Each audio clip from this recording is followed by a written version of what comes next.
Amém, irmãos? Glória a Deus. Glorifico a Deus por mais uma oportunidade que o Senhor tem nos dado. Neste momento, nós vamos estar dando continuidade à leitura bíblica. E essa é a leitura bíblica de número 84. Nós vamos estar falando sobre Deuteronômio 31, 32, Lucas 4, versículos 31 a 44 e Salmo 64. Então, meu nome é Rogério. Vamos começar agora com oração. Ó Deus amado, te agradecemos, Senhor, por esse momento que o Senhor tem nos dado, que o Senhor, no nome de Jesus, nos ajude, nos fortaleça, nos abençoe, nos dê graça, Senhor, para que possamos cumprir o propósito para o qual o Senhor levantou cada um de nós, para estarmos aqui, Senhor, meditando na Tua palavra, na Tua verdade. Abençoa cada um de nós, os ouvintes, Pai, no nome de Jesus. Amém. Então, meus irmãos, vamos estar falando aqui em Deuteronômio 31 e 32, são praticamente os últimos versículos do capítulo de Deuteronômio, e também Deuteronômio é o último livro do Pentateuco. Então, aqui, em resumo, é o final da trajetória de Moisés como líder, é o final daquela etapa ali no deserto, é o momento que vai passar o cajado para outra liderança. E aqui a gente vai estar falando exatamente desses últimos momentos e já da morte de Moisés, que já estava sendo pronunciada há muito tempo, mas agora realmente chegou o momento disso acontecer. Então, aqui no capítulo 32, no capítulo 31, vão ter as últimas disposições de Moisés. Já havia falado sobre os discursos, que são as subdivisões principais do livro de Deuteronômio, e aqui está no finalmente. É o momento em que Moisés já estava com 120 anos, ele já sentiu o peso da idade, né? Como está aqui no versículo 2, ele diz, versículo 2 do capítulo 31, hoje estou com 120 anos de idade, já não tenho forças para fazer o meu trabalho. E o Senhor me disse, você não passará o Jordão. O Senhor, o Deus de vocês, passará diante de vocês, ele destruirá as nações que estão diante de vocês. Moisés estava encerrando, mas eu acredito que realmente Deus compreendia o tempo de Moisés, 120 anos, não era fácil. Deus também compreende que era o tempo de encerrar ali e passar aquela tarefa para os sucessores dele. E Moisés, aqui no versículo 7, diz assim: Moisés chamou Josué e disse-lhe, na presença de todo Israel: seja forte e corajoso, porque com este povo você entrará na terra que o Senhor, sob juramento, prometeu dar a seus pais, e você os fará herdá-la. E assim aconteceu, porque Josué ele vai atravessar o Jordão e ali começa a destruindo a cidade de Jericó, e ele consegue levar o povo a herdar a terra, assim como Moisés aqui está dizendo. Assim se cumpriu. E ele fez a divisão da terra entre as tribos, e isso se concretizou. E aqui, nesse desfecho também, de Moisés, ele vai falar sobre a entrega da lei. Ele foi o instrumento que Deus usou para escrever todas essas leis, ordenanças, festividades, todos os ritos e tudo aquilo que diz respeito ao Pentateuco. Deus entregou a Moisés e Moisés repassou essa lei para os levitas. Eles deveriam guardar, ler, ensinar, copiar, transferir essa lei para que ela se tornasse algo que não morresse ali naquela geração, mas que seguisse sendo ensinada às outras gerações. E os levitas, os filhos de Levi, com todas as suas famílias, né, que compunham a tribo de Levi, eles tinham essa responsabilidade de levar essa lei. E o próprio Moisés também era da tribo de Levi. E aqui, a partir do versículo 14, nós vamos ter uma, uma previsão de Deus para a situação do povo. O povo já demonstrava suas características ali, mas Deus já estava dizendo para o futuro que as coisas não seriam boas. Então, versículos 14 que diz: o Senhor diz a Moisés: eis que está chegando o dia em que você vai morrer. Chame Josué e apresente-se na tenda do encontro para que eu lhe dê ordens. Aqui no versículo 18, o Senhor disse a Moisés: eis que em breve você vai morrer, e então este povo se levantará, se prostituirá, seguindo deuses estranhos na terra em que vão entrar, eles me deixarão e andarão e anularão a aliança que fiz com eles. Nesse dia a minha ira se acenderá contra eles, e eu os abandonarei, e deles esconderei o rosto, para que sejam destruídos. Então, é algo que a princípio é desanimador, porque Deus já estava prevendo que ali, depois, o povo se prostituiria, porque esse é o termo que Deus usa para a idolatria, em que o povo abandona Deus e o trai por outros ídolos das nações ali em redor, e deuses que eles nem conheciam, nem seus pais conheciam, mas eles, numa atitude de, assim, maligna, eles abandonam Deus que os tirou do Egito, que os levou pelo deserto. Ali, os seus pais foram alimentados num lugar árido, mas eles vão, à medida que os líderes vão morrendo, Josué sucedeu Moisés como líder, como um guerreiro, mas vindo a morte de Josué, vem outra geração, outros líderes, e a tendência que nós vemos que o povo efetivamente caiu nessa situação de idolatria, se apartando de Deus, e ele já estava prevendo isso. E aqui que Deus, no capítulo 19, diz assim: escrevam para vocês este cântico e tratem de ensiná-lo aos filhos de Israel. Ponham esse cântico na boca de cada um deles, para que me seja por testemunha contra os filhos de Israel. Então Deus dá a Moisés um cântico que vai ser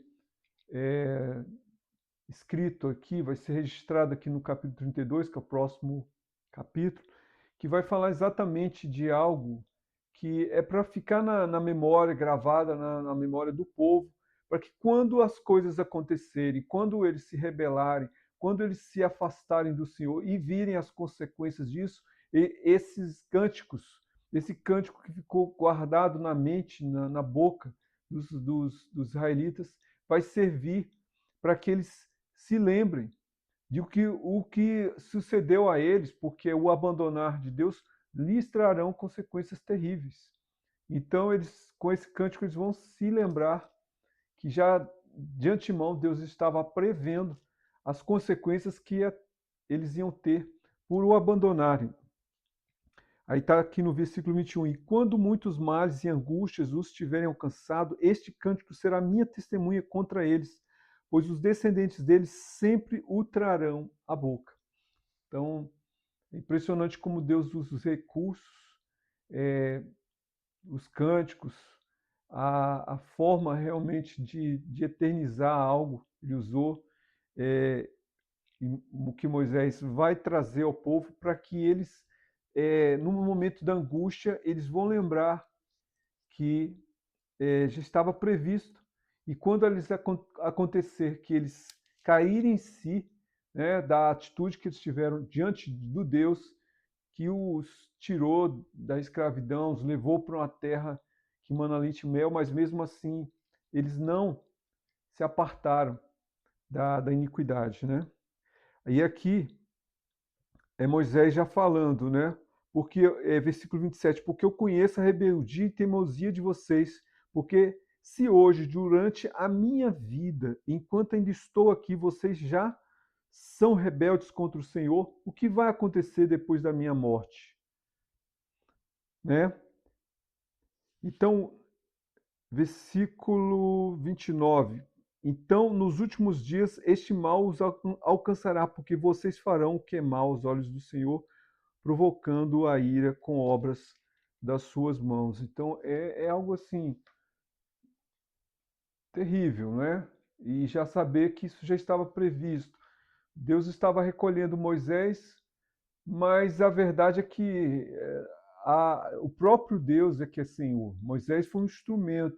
Então foi importante o ministério de Moisés, mas agora realmente Moisés ia ser recolhido e, e a confiança não podia estar no homem. O homem não, Moisés não fez com sua tudo que fez porque ele tinha grandes qualidades, mas é porque ele estava a serviço do propósito de Deus. Então realmente Deus quis que Moisés encerrasse ali o seu momento e o povo entendesse que era o próprio Deus que os conduzia. Então, não dependia simplesmente de Moisés, porque ele ia partir e o povo, infelizmente, ia se rebelar mesmo.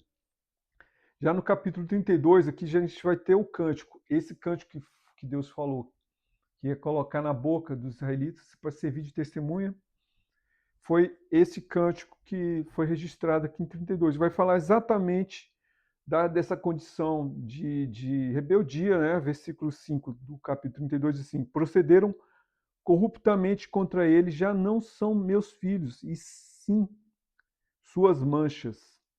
É geração perversa e deformada, assim que vocês retribuem ao Senhor, povo tolo e insensato. Não é ele o pai de vocês que os adquiriu, que os fez estabelecer? Aqui no versículo 13 diz: ele os fez cavalgar sobre os altos da terra, comer o produto do campo, chupar mel da rocha, azeite e pedra dura. Mas, independente de tudo que Deus fez pelo povo, versículo 16: com deuses estranhos eles provocaram ciúmes, com abominações irritaram e ofereceram sacrifícios aos demônios, não a Deus. Sacrificaram a deuses que não conheceram, novos deuses que vieram há pouco, diante dos quais os pais não temeram. Isso que eu já tinha falado. Eles, de forma tão louca, né? Eles passaram a adorar deuses que nem seus pais conheciam, eles simplesmente abandonaram a Deus por ídolos de madeira e simplesmente se esqueceram de Deus de forma muito rápida até, né? Versículo 19: o Senhor viu isso e os desprezou por causa da provocação de seus filhos e suas filhas e disse: esconderei deles o rosto, verei qual será seu fim, porque são a geração perversa, filhos em que não há lealdade. Versículo 23: amontoarei males sobre eles, esgotarei as minhas flechas contra eles. Então, as consequências iriam ser severas, as consequências viriam realmente por eles terem abandonado o Senhor, já estava previsto isso, mas aqui no versículo 36 vai demonstrar o amor de Deus. E o amor de Deus já se manifesta até por isso, por ele já saber de antemão que ele estava lidando com um povo rebelde. E Paulo fala sobre isso, que Deus prova o seu amor quando entregou por nós Jesus, sendo nós ainda pecadores. Então Deus já antes de Jesus já estava lidando com esse povo ali no deserto. E aí Deus já começa também a mostrar a sua benignidade. O versículo 36 diz assim: porque o Senhor fará justiça ao seu povo e se compadecerá dos seus servos, quando notar que o poder deles se foi e já não há nem escravo nem livre.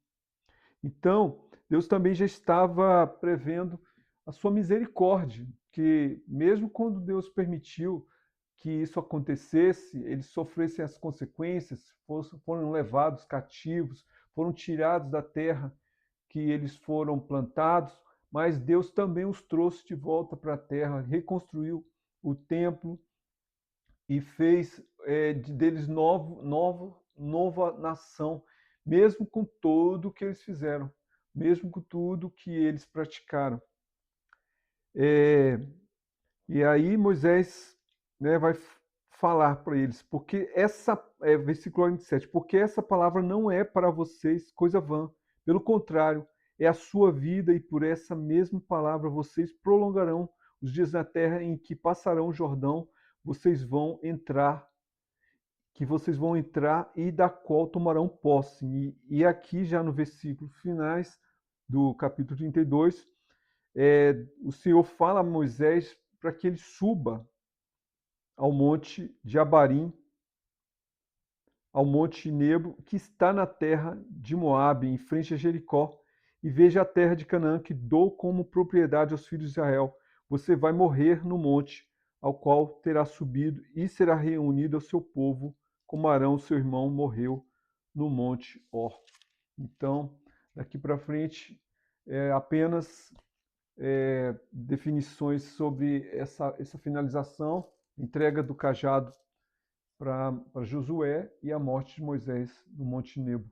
E aqui se encerra, daqui 2 capítulos, se encerra o livro de Deuteronômio e o Pentateuco, que é a base de tudo que vem pela frente. Não ficou realmente como letra morta, como foi falado aqui. A palavra não é vã e ela continua verdadeira até hoje, né? Então, meus irmãos, vamos partir agora para Lucas 4. O capítulo de Lucas 4 vai falar sobre o início do ministério de Jesus ali na Galiléia. Começa com a tentação dele, o jejum de 40 dias ali, e ali é tentado, já foi falado na aula anterior, isso aqui, né? Ele começa sua missão na Galiléia, vai para Nazaré, rejeitado ali, e nós começamos aqui na parte do versículo 31, em que ele cura um endemoniado em Cafarnaum. Então, o ministério de Jesus, neste momento, apesar de ele voltar a Nazaré e ali as pessoas questionarem, né, porque o conheciam desde criança, sabia quem era a sua família, ele foi rejeitado ali, mas ele ali começa também a demonstrar que o Espírito de Deus estava sobre ele para ungir e evangelizar, proclamar a libertação aos cativos. E logo agora, a partir do versículo 31, ele estava em Cafarnaum, cidade da Galiléia, e os ensinava no sábado. E aí se maravilhava da doutrina e a sua palavra com autoridade, porque ele não ensinava como os escribas e fariseus. E ali aparece um endemoniado, e aí ele começa a gritar, né, em alta voz, quem era que conheciam, né, quem era Jesus, né? E sei bem que você é o Santo de Israel, mas Jesus repreendeu, dizendo: cala-se e saia deste homem. O demônio, depois de ter jogado no chão, no meio de todos, saiu daquele homem sem fazer mal. E todos ficaram admirados e comentavam entre si: que palavra é essa? Pois com autoridade e poder ele ordena aos espíritos imundos e eles saem. Então aquilo que foi falado lá no versículo 18 já estava aqui acontecendo. Essa palavra que o Espírito de Deus é sobre mim foi profetizada por Isaías e se cumpriu realmente em Jesus. E essa doutrina, essa forma de Jesus conduzir o seu ministério causava muita admiração. Enquanto os religiosos se ensinavam de forma apenas metódica, Jesus fazia uso da palavra, mas com autoridade, e os sinais o seguiam de forma milagrosa, né? E sua fama se espalhou por todas as regiões e viam pessoas de todos os lugares para ouvi-lo e para serem curados. E dali Jesus vai à casa de Pedro e ali encontra a sogra de Pedro, acamada com febre. Jesus repreende aquela febre e ela imediatamente se levanta e vai servi-los, né? E depois disso há o registro de muitas curas e muitas maravilhas, né? Porque com a fama de Jesus se espalhou, muitas pessoas vinham para ouvi-lo e para se render a ele, né?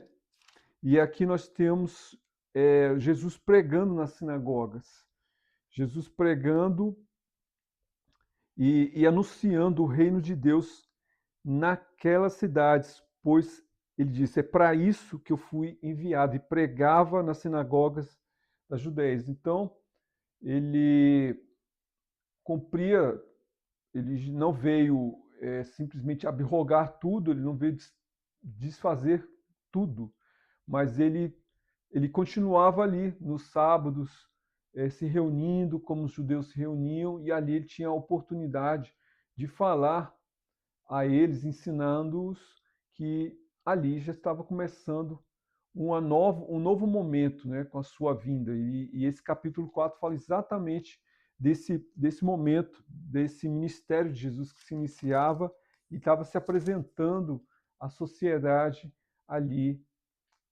dos judeus, né? Então vamos agora para Salmo 64, que é um salmo que é atribuído a Davi. Então, é um salmo em que, muito parecido com o que é comum, Davi, em situações de adversidade, ele roga a Deus pela sua proteção diante dos desafios, dos perigos que lhe rondavam, e ele sempre vai colocar a confiança em Deus, depositar em Deus a esperança, né?